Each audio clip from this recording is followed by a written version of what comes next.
مشرق وسطی میں ایک بار پھر جنگ کے بھڑکتے شعلے بلند، ایران امریکہ آمنے سامنے۔ امریکی میڈیا نے دعویٰ کیا ہے کہ ایران نے اردن میں امریکی فوجی اڈوں پر میزائل داغ دیے۔ ایرانی پاسداران انقلاب نے کہا ہے کہ اردن میں امریکی فوجی اڈے اور سینٹکام مرکز کو بیلسٹک میزائلوں سے نشانہ بنایا۔ ابنا ہرمز میں وارننگ نظر انداز کرنے والے 3 آئل ٹینکرز کو بھی روک دیا۔ امریکی فوج نے کہا ہے کہ ایران کی جانب سے داغے گئے تمام میزائل روک لیے ہیں۔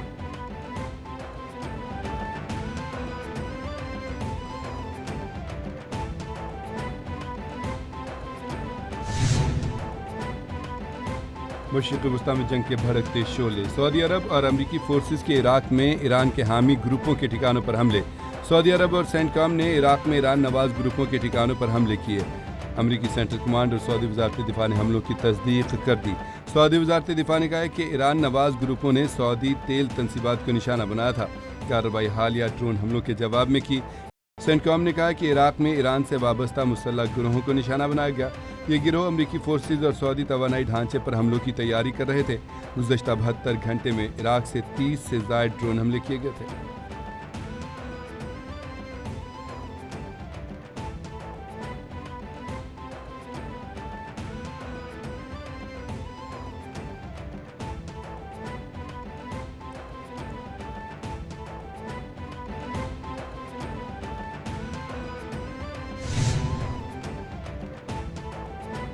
یمنی حوثیوں کا سعودی آئل ٹینکر پر بیلسٹک میزائلوں سے حملے کا دعویٰ۔ ترجمان حوثی کہتے ہیں کہ بحیرہ احمر میں سعودی آئل ٹینکر NCC غزال پر بیلسٹک میزائلوں سے حملہ کیا۔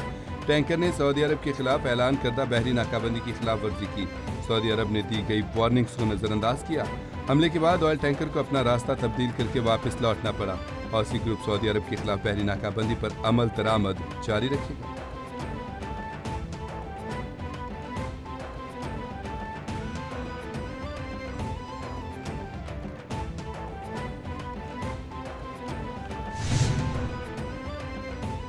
ایران کو تباہ کرنے کے بجائے معاہدہ کرنا بہتر آپشن ہے۔ امریکی صدر ڈونلڈ ٹرمپ نے کہا، ایران کے بجلی گھروں پلوں پر حملوں سے گریز کرنا چاہتے ہیں۔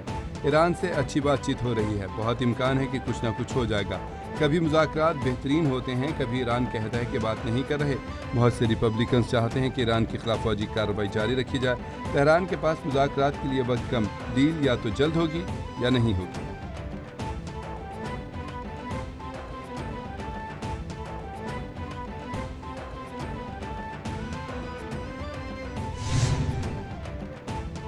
عمان کا ایران کو ابنا ہرمز کے انتظام سے متعلق منصوبہ پیش۔ رائٹرز کے مطابق منصوبے کو خلیجی ممالک کی حمایت حاصل ہے۔ منصوبے میں بحری جہازوں سے رضاکارانہ فیس وصول کرنے کی تجویز شامل۔ تجاویز کا مقصد ابنا ہرمز سے متاثر ہونے والے تجارتی سرگرمیوں کو بحال کرنا ہے۔ ایران چاہتا ہے کہ ابنا ہرمز کا انتظام عمان کے ساتھ مل کر کیا جائے۔ ایران چاہتا ہے کہ ابنا ہرمز میں جہازوں سے سروس فیس وصول کی جائے۔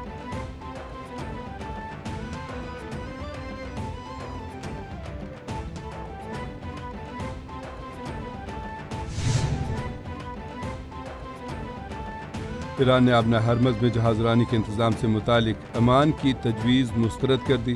ایرانی نائب وزیر خارجہ کاظم غریب آبادی کہتے ہیں کہ عمانی حدود میں واقع بحری راستے کے ایک حصے کا کنٹرول ایران کے پاس ہونا چاہیے۔ عمانی پانیوں میں موجود راستے کے ایک حصے کا کنٹرول بھی ایران کے سپرد کیا جائے۔ اگر عمان نے ایران کی تجویز قبول نہ کی تو ابنا ہرمز بند رہے گی۔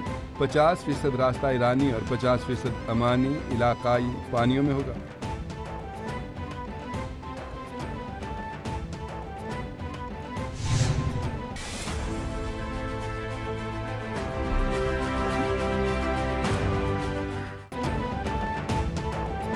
اوگرا نے ایک بار پھر پیٹرول بم گرا دیا۔ ملک میں پیٹرولیم مصنوعات کی قیمتوں میں ایک بار پھر اضافہ۔ اوگرا نے پیٹرولیم مصنوعات کی قیمتوں میں رد و بدل کا نوٹیفکیشن جاری کر دیا۔ پیٹرول کی قیمت میں ₹1.63 فی لیٹر اضافہ، نئی قیمت ₹335.81 فی لیٹر ہو گئی۔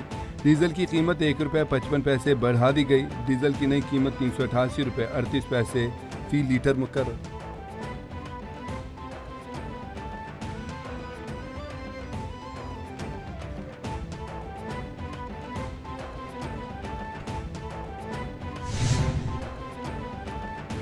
وزیراعظم شہباز شریف سے چیئرمین وزیراعظم یوتھ پروگرام رانا مشہود احمد خان کی ملاقات۔ وزیراعظم کو یوتھ پروگرام کے تحت جاری منصوبوں پر پیش رفت سے آگاہ کیا۔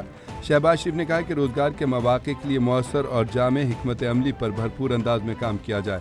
نوجوانوں کو جدید ٹیکنالوجی اور کاروباری صلاحیتوں سے آراستہ کرنا وقت کی اہم ضرورت ہے۔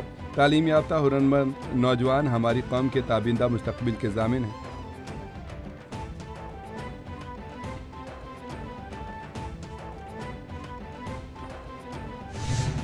ہماری جو غیر مسلم بھائی ہیں ان کی مکمل نمائندگی مرکز سے لے کر صوبوں میں، اور انشاءاللہ جب ہم نچلی سطح پر جائیں گے ڈویژن اور ضلع کی سطح پر، وہاں تک جو ہے باقاعدہ ہدایات دی فیلڈ مارشل حافظ سید آصف منیر صاحب نے، وزیر اعظم صاحب نے، کہ ہم سب مل کر یہ پیغام پاکستان، پیغام امن اور قومی پیغام امن کمیٹی، ہمارا مقصد ایک ہے کہ نفرتوں کو ختم کرنا ہے، محبتوں کو پروان چڑھانا ہے۔ قومی پیغام امن کمیٹی کے وفد کا پشاور کیتھیڈرل چرچ کا دورہ۔ چیئرمین پاکستان علماء کونسل طاہر اشرفی کی قیادت میں وفد سینٹ جانز چرچ پہنچا۔ بشپ ہمفری سرفراز پیٹر نے امن کمیٹی وفد کا پرتپاک استقبال کیا۔ قومی پیغام امن کمیٹی نے کہا کہ اقلیتیں ہماری طرح پاکستانی ہیں، انہیں مساوی حقوق حاصل ہیں۔ امن کمیٹی کا مقصد نفرت ختم کر کے رواداری اور بھائی چارے کو فروغ دینا ہے۔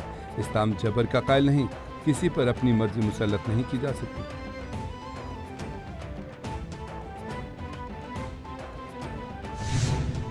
پولنگ ایجنٹس کو اندر نہیں جانے دیا گیا، ایک خوف و ہراس کا آپ نے ماحول جو ہے وہ وہاں پہ بنائے رکھا۔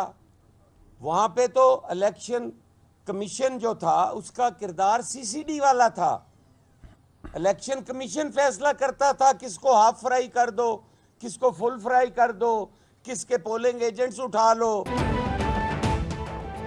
میرپور ڈویژن کے انتخابات میں دھاندلی کی گئی۔ انتخابات میں الیکشن کمیشن کا کردار کھل کر سامنے آیا۔ جنرل سیکرٹری پیپلز پارٹی وسطی پنجاب حسن مرتضیٰ نے کہا، دیدہ دلیری سے چودھری یاسین کی سیٹ پر 30 پولنگ اسٹیشنز کو یرغمال بنایا گیا۔ پولنگ والے دن ہمارے کارکن کو شہید کیا گیا۔ ایف آئی آر ہمارے امیدوار کے اوپر کٹوا دی گئی۔ جو کہتے ہیں کہ پیپلز پارٹی رو رہی ہے ان کو شرم آنی چاہیے۔ پنجاب میں مہاجرین کی سیٹوں پر کیسے شفافیت برقرار رہے گی؟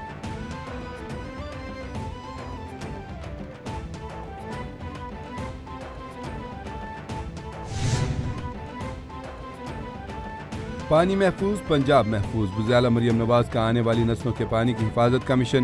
110 منی ڈیمز بن گئے، تصویری ثبوت پیش۔ 800 مزید منی ڈیمز بنانے کی ہدایت۔ آن گراؤنڈ واٹر باڈیز بنانے کا حکم۔ وزیر اعلیٰ مریم نواز کی زیر صدارت transformation of agriculture water management کے حوالے سے اجلاس میں اہم فیصلے۔ آن گراؤنڈ واٹر باڈیز کا پلان طلب۔ مریم نواز کہتے ہیں کہ سمجھدار قوم وہی ہوتی ہے جو پانی کے ایک ایک قطرے کو محفوظ بناتی ہے۔